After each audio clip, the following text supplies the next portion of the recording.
So I don't know what I'm going to call this a series. All I know, I've been wanting to tell these stories to you all for a very long time. These are mostly true stories. Some of it's embellishment, some of it is also exaggerated for effect.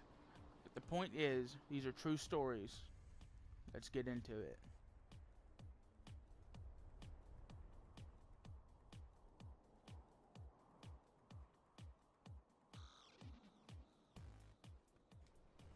So, let's start off with a simple one first. One thing I feel I should add is the people in this story, their genders, their names, everything about them has been switched or changed in some way to protect their identities. And with that out of the way, let's get right back into it. We all know theft is horrible because it drives up prices and puts an extra load on store owners. But teenagers don't always know the right and wrong thing to do, especially when those said teenagers have an abusive friend that has basically groomed them to be, well, a criminal, basically. Also, don't get me wrong, I'm not defending my actions or anyone's actions in this video. I'm more simply stating that I know what I did was wrong, but hindsight's 2020. When I was a teenager, I had some rough friends who were at times complete dicks and every other time just not very good people in general. We started stealing not because we needed money or anything like that, but because we found it fun. And we were actually pretty good at it. It was mostly small stuff at first, like some beef jerky, some bubble gum, your standard first time theft objects. So we slowly worked our way up to bigger items such as hatchets and hammers. One time we actually almost got caught with a pair of eyeglasses. Luckily for me, the owner wasn't the brightest person and didn't look everywhere. Plus, they really had no proof I did anything. We once counted it all up in our heads, and we had come to the conclusion that we had stolen up to $2,000 worth of small goods and items.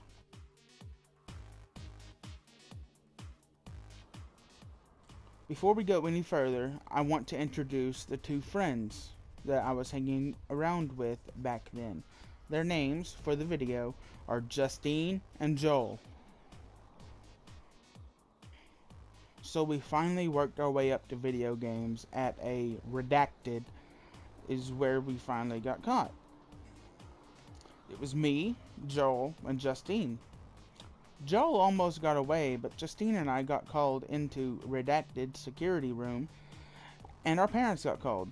I thought, this is it. I'm going to jail. There's no way out of this. Thankfully, my parents showed up within minutes and drugged Joel back into the redacted security room and showed the officers that had us that Joel was indeed stealing as well, but was trying to let us take the fall for it and make a clean getaway. I had never been so fucking scared in my entire life. I got off easy, very easy compared to what Joel got off with. I was a minor, and so was Justine. I think I was 13 and Justine was 12. You can't charge a 12-year-old with theft. I learned that day, or at least not without it's fucking complicated. That's not the important part. The important part was we didn't get charged with anything because my parents came and picked me up. Joel, however, got took away in a police car for having brass knuckles and shoplifting. After this incident, I cut ties with Joel, and for most part, Justine too. But at the same time, I learned my lesson, and I haven't ever looked back.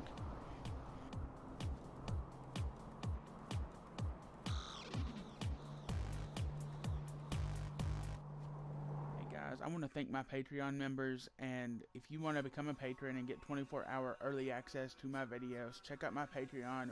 The link is on screen right now. Peace. Sky out.